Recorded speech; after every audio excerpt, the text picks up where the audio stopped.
Hello everybody, it's that college football guy here with another video. Tuesday college football update. Because we had a game yesterday, and oh boy did we have one. And unfortunately I couldn't get signal, so I couldn't watch part of it. I don't think I got the DVR was kind of messed up, so I'm mad, so I'm watching highlights on YouTube. But oh boy, Clemson! Did y'all forget to show up? Because Duke beat the brakes off of number 9 Clemson 28-7. Had Clemson winning and covering the spread. You got that one wrong. It's been a long time that I can go through a stat line for Duke beating a top 25 team, so I'm going to go with this one, and that is Riley Leonard was the man for Duke. Set the quarterback, 17 of 33, 175 yards. Didn't throw a touchdown or an INT, but he had 98 yards rushing, and also one of that was a 44-yard touchdown run. Rushing-wise, 30 carries, 199 yards, 3 touchdowns. Defensively, 2 sacks, 2 fumble recoveries, and a pick. Watching Dabo on his knees was like, whoa, nice to be humbled, huh?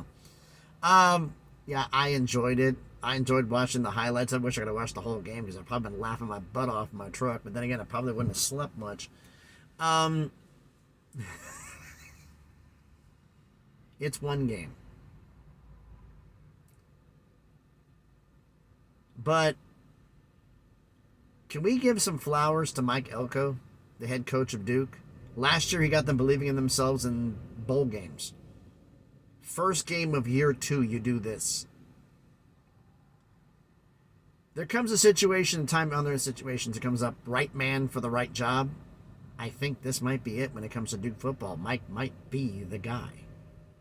Because it's a hell of a way to start it. So congratulations to Duke for pulling off one of their biggest wins in years. On the realignment front, there is a heavy pitch and a push that's going to be most of it starting today, since it's the first day, business day, since Tuesday after Labor Day weekend, of pursuing Army to be a football-only member of the AAC. That is still the plan. Whether anything happens there or not, we'll see. As for the Oregon State-Washington State Pac-2 scenario, there's a lot of NCAA tournament money and money coming into the conference. Almost $50 million. That the conference would be owed over the next few years. So Oregon State and Washington State to technically go independent for 4 seasons, not join the Mountain West, and collect all the NCAA tournament money. If it's allowed. The NCAA is right now doing this. I'm willing to bet they're going to. The problem is you still got to pay the money. You either pay them, you deferred it for later, so you have to pay it now to all the members of the conference before it explodes. And the question I have is this, and this is the one thing I don't know.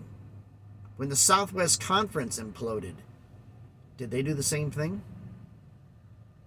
Deny the tournament money?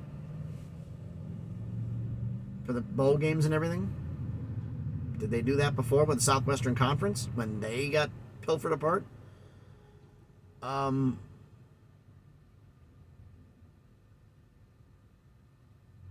honestly don't know. But I'm watching a couple trucks here at the truck stop. I'm here in North Carolina. I was going to hit somebody, but I honestly don't know what the situation this is going to be. If they're going to let him do it, let him keep the money or not. I honestly don't know. If anybody's got any information on this, the fact that this is actually legally plausible and the NCAA would approve it, because you'd have to get the other conferences to agree. Supposedly. So we'll see about that. So, yeah, not much in the realignment front. This has been the holiday weekend, so it's going to be a little bit slow right now. Maybe we might have more information this afternoon. Next up is my top 25, and oh boy, after Clemson falling flat on their face, we definitely have a new look at the top 25. And yes, we have a new number 1 in my poll. Georgia lost the number 1 spot in the poll. I'll explain why. And also I'll be explaining about the point system that I do the top 25 by. I don't do it based on opinion. I have a mathematical formula I use. a chart that does it, and it applies to everyone. Nobody gets special treatment. So, let me know what you think about everything down in the comments. So thanks everybody for watching. If you haven't already, smash the like button, hit the thumbs up. It helps with the algorithm, helps the video be seen by more people. Comment-wise, were you just as shocked as I am as how easily Duke handled Clemson and how inept Clemson looked? That was bad. And you got a TCU's offensive coordinator, and it looked like you couldn't figure out up from down. Was all of this Max Duggan? But let me know your thoughts about everything down in the comments. And if you like, I still think Army is their leading candidate. Whether that actually happened, I don't know. Oregon or Washington State going independent rather than going the Mountain West. Well, we'll see about that. And if you haven't done already, please subscribe to the channel. On the way to 500 subscribers, trying to get that crawl up to 1,000 so we can make some things happen. All right. So thanks everybody for watching. Top 25. As soon as this one uploads, that one will start uploading. So we'll see how long this one takes. It's 6 minutes. Thanks everybody for watching. Hope everybody's having a great Tuesday. Be safe and please be good to each other.